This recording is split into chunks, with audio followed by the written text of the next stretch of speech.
Bonjour, bienvenue dans cette nouvelle capsule vidéo sur l'industrialisation et l'accélération des transformations économiques et sociales en France sous le Second Empire. C'est le chapitre 2 du thème 2. Les problématiques. Quelles sont les mutations que connaît la société française entre 48 et 1871? Quelles sont leurs conséquences et ces transformations bénéficient-elles à l'ensemble de la société?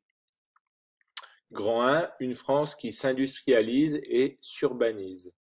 Grand A, le rôle de l'État qui est déterminant, car c'est un État qui favorise le libre-échange. Le Second Empire et le Premier Régime en France a nettement privilégié les objectifs d'ordre économique.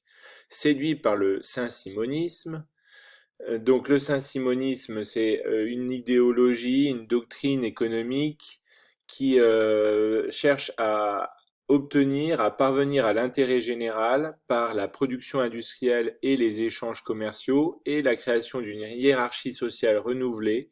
Les anciennes élites, noblesse et clergé sont remplacées par une bourgeoisie, mais aussi par des scientifiques, des techniciens, des ingénieurs. Voilà ce que c'est que le saint-simonisme en quelques mots.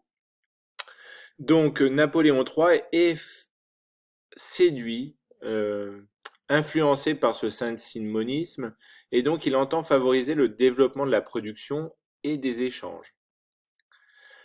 L'économie, là, sert à enrichir le pays et dynamiser la production nationale, mais son rôle est aussi politique. Il va permettre à la France redevenir un acteur majeur sur la scène européenne et internationale.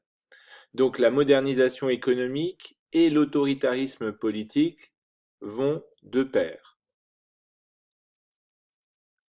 Petit 2, l'État développe en partie les infrastructures.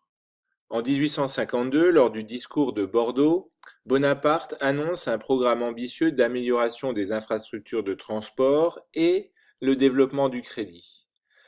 Les moyens de transport seront développés par un développement du réseau ferroviaire, de chemin de fer, et aussi par une politique de grands travaux à Paris, la politique de grands travaux d'Haussmann.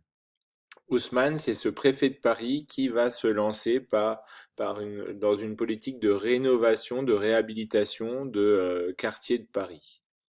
L'objectif est économique, relancer les travaux publics, mais aussi symbolique, forger une nouvelle capitale, un nouveau régime, un nouveau Paris, et enfin un aspect politique et sécuritaire, garantir que le peuple de Paris pourra se soulever moins facilement en développant ces grandes artères où la police et l'armée pourront se déployer et réprimer les émeutes éventuelles.